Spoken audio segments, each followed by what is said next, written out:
Hello everyone, in this video we will be discussing about functions. Functions are a block of code which are designed to do a particular task. The reason why we write functions is to promote modularity of the code and reusability of the code.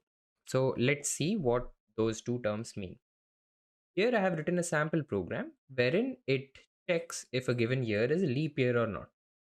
What happens if we have 10 such places in our huge code base wherein we need to check if a particular year is a leap year or not?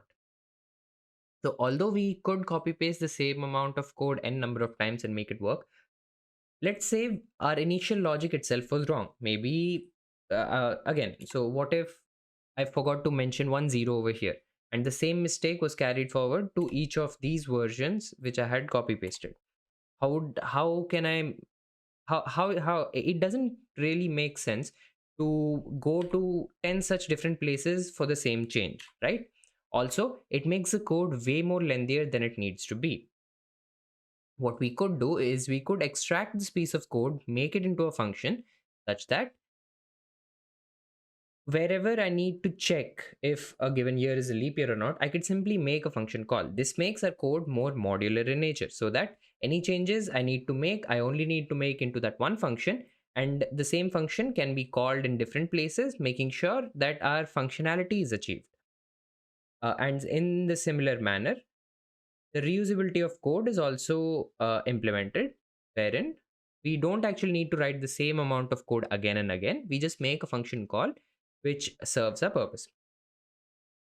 So let's see how we actually write a function. What are the different parts involved in writing a function? So there are two things we need to take care of. There's function declaration and a function definition.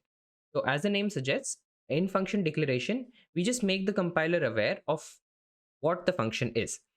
So its syntax would be something like return type, what the function will return, the name of the function, and the formal parameters that the function accepts.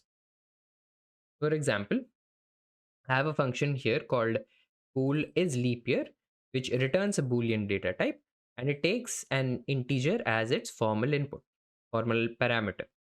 What I can do is I can declare in the beginning of my code that such a function will exist or will be defined later on, wherein its return type is bool, its name is leap year, and it takes one integer as a formal parameter. Similarly, here I have another function called void greeting, which simply prints out hello to the console. And I have also declared this function over here, wherein it's void greeting with no formal parameters. Why do we do function declaration? So once the compiler starts actually compiling the code, it'll go from top to bottom, right?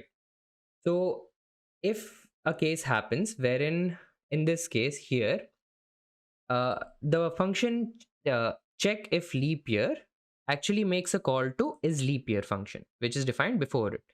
What happens if I actually define is leap year after check if leap year is there and I forget to declare such a function?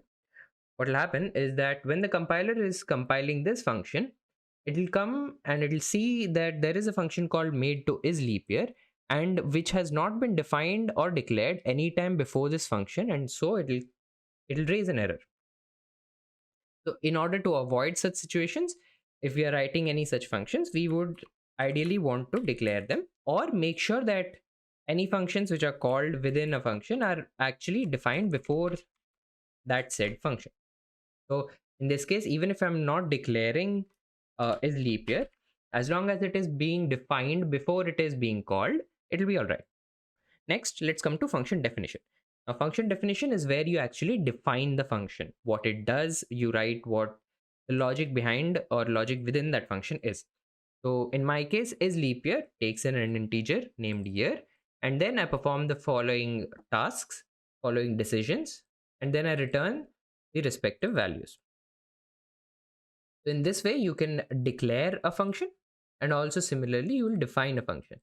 So again, the function definition would follow the syntax. We write the return type, which the function will return, the name of the function, and the formal arguments that the function will accept. Following which there'll be traces within which you will define a block of code, which that function is supposed to execute whenever it is called. Now let's try and see this in action. So how do you call a function then?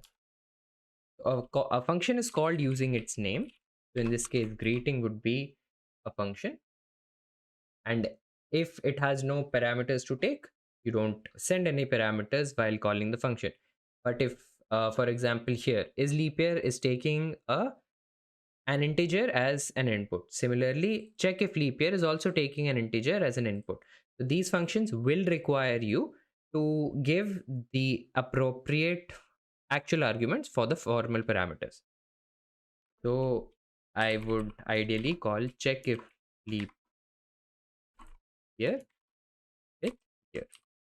Let's try and compile this code.